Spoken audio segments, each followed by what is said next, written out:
Hello from Dorval. My name's Ritchie Henman, and I have a book out called High Adventure, Tales of Canadian Rock and Roll Survival.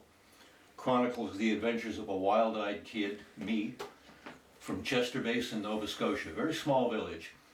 I became a music fan, I learned to play some musical instruments, and I got in some bands and had the time of my life. And it's all in this book, High Adventure.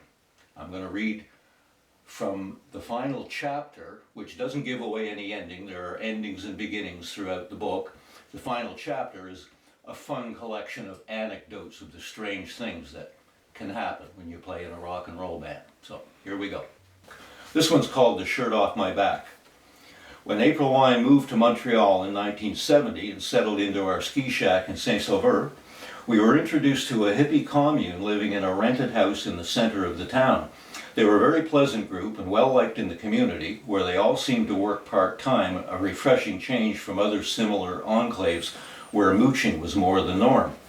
Their de facto leader was an American draft dodger named Dave, who presented me with the incredible shirt I wore for the photo on the back cover of April Wine's first album. Dave claimed it had been pilfered from the Rolling Stones' dressing room following their concert in Vancouver the previous year. Despite the custom tailoring of the shirt itself, I never believed him for a second.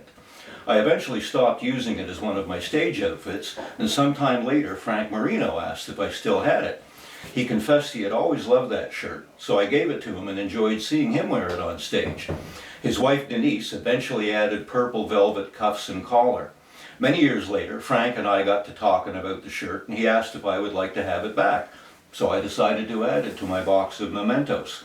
Then, about 10 years ago, I was looking through the DVD section at the Dorval Library and discovered a documentary on the Rolling Stones that focused on their first 25 years together. And in a brief film clip identified as Vancouver, 1969, there was Mick Taylor wearing that shirt, evidently for the last time.